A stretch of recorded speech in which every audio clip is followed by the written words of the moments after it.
प्रिय साथियों नमस्कार। परम पूज्य श्री अमृता जी के पावन जन्मोत्सव उनके संस्था मानव उत्थान सेवा समिति द्वारा बड़े हर्षोल्लास के साथ मनाया गया।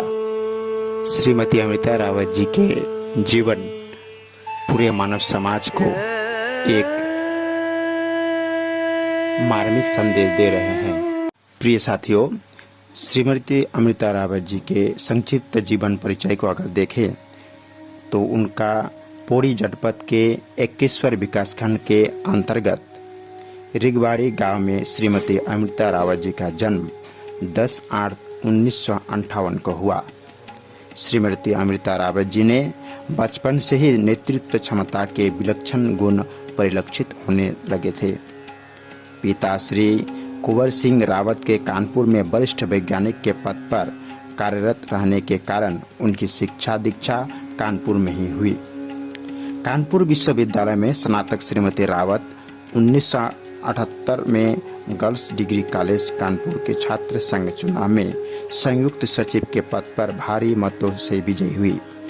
राजनीति व समाज सेवा में विशेष रुचि के साथ ही पौड़ी जनपद के पोखरा विकासखंड के धेड़ गांव के प्रतिष्ठित परिवार में केंद्रीय मंत्री सतपाल जी महाराज जी के विवाह उपरांत वह जन सेवा के कार्यों में निपुण हो गई। प्रिय साथियों, सन 2002 के पहले विधानसभा चुनाव में वह बिरोखाल विधानसभा क्षेत्र से चुनाव मैदान में सक्रिय राजनीति में आ गई। पहली बार ही वह उस राज्य की विधानसभा में रिकॉर्ड मतों से विजयी हुई। बिरोखाल क्षेत्र से विजय होते उन्हें सरकार में महत्वपूर्ण विभागों का जिम्मा सौंपा गया। इनमें ऊर्जा के क्षेत्र में उन्होंने क्रांतिकारी कदम उठाए। ऊर्जा प्रदेश बनाने की दिशा में उनके प्रयासों का ही नतीजा रहेगा कि यह राज्य आगामी कुछ वर्षों बाद आर्थिक संपन्नता की तहलीज पर खड़ा हो जाएगा।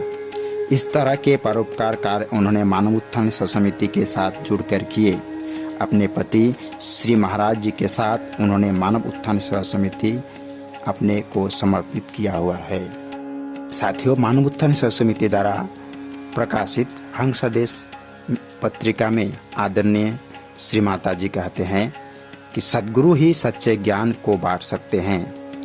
प्रभु को प्राप्त करने के लिए तो आपको ज्ञानी गुरु महाराज जी के पास जाना होगा, उनकी सेवा करनी होगी।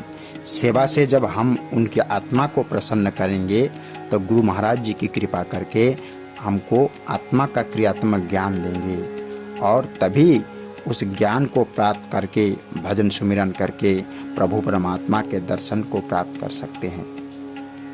कलिकाल में उस दिव्य आत्मज्ञान का प्रचार आदरणीय श्री सतपाल जी महाराज जी सद्भावना सम्मेलन के माध्यम से कर रहे हैं। गीता में भगवान श्री कृष्ण समझाते हुए कहते हैं, आत्मज्ञानी और मुझ में कोई अंतर नहीं रह जाता है, ज्ञानी मेरा ही स्वरूप होता है। यह आत्मज्ञान हम सबके हृदय में है, लेकिन अज्ञानता बस उसी ज्ञान को बाहर संसार में ढूंढते रहे हैं।